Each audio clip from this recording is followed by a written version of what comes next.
Guys, what's going on? It's been a while. It has been a while. I think probably getting close to 2 years. So I'm I'm back. I'm back.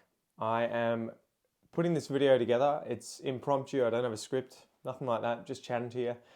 And I wanted to just tell you, I guess, what I've been up to recently and the plans for the future. So I guess, firstly, I should probably apologize to you guys for just disappearing off the channel.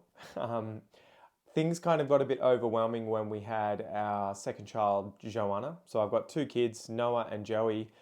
I think at the time of not ending the channel, but stopping posting on the channel, my daughter was either about to be born or had just been born. I think I'll have to go back and check. It may have been a bit after that actually, but either way, we'd been having quite a few sort of health issues with my daughter. So she was born underweight.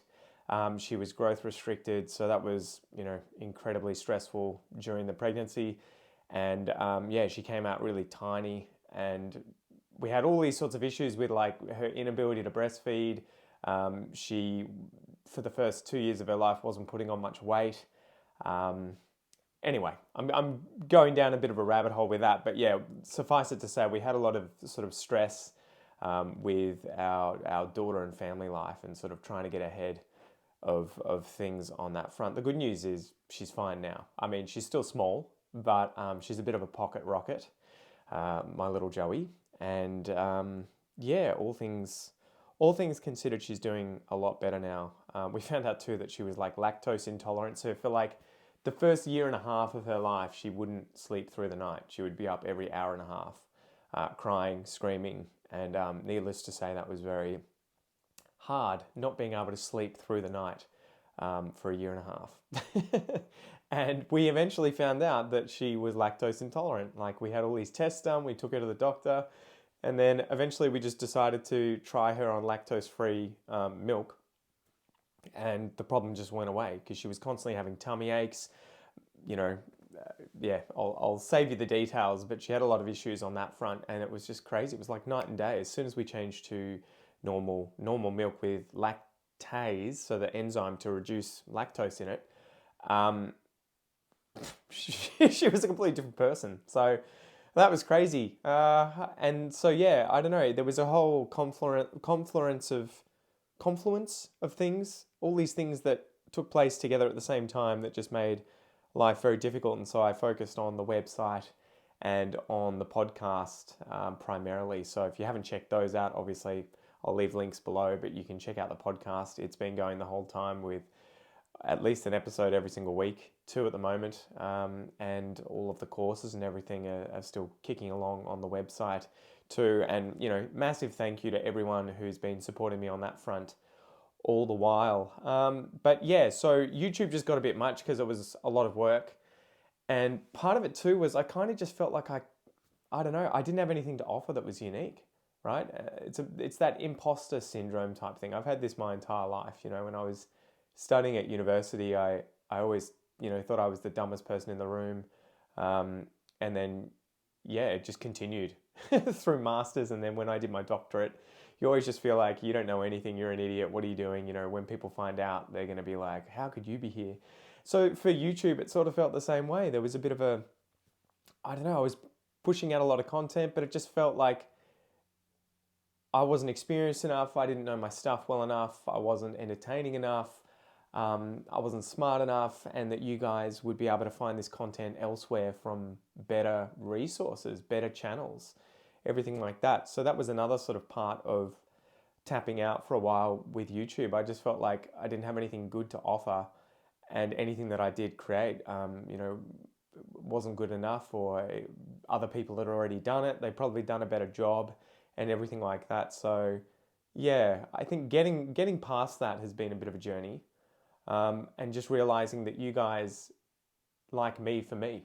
If you're watching the channel, hopefully you're not hate watching. I mean, thanks for the views if you are, but I think you have to just get past that point of thinking you're not good enough, because you never will be if you constantly think that. But also that what's good enough, and is good enough what others enjoy. If other people are enjoying it, they're enjoying the content, they're learning from the content, and they like hanging out with me when I'm, podcasting, creating courses, or doing videos on here, how is that, not good enough? So getting over that has been, a process as well, and just becoming comfortable with the idea of putting together content that may not be perfect, or that may have been done, or that isn't 100% original. And that's part of it too. I just felt like every time I post anything, you see that other people have done the same thing in the past.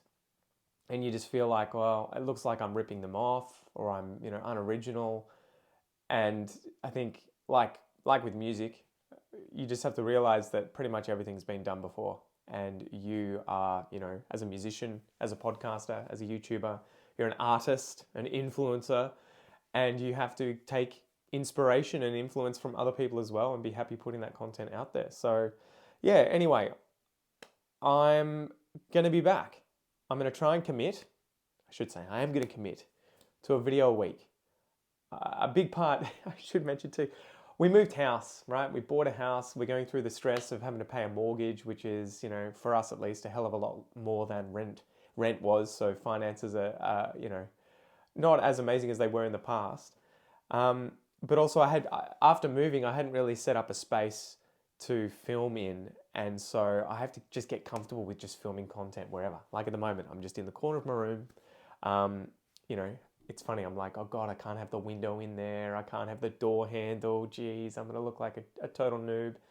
But again, I just have to get comfortable with just getting in front of the camera again, making content, chatting with you guys, and doing what I was doing in the past. Because amazingly, and I just saw this the other day, the channel has grown to 250,000 subscribers despite me. I think I probably stopped posting videos at about 170,000 subs. So it's grown like, what's that, 80, 100,000 subs in the meantime.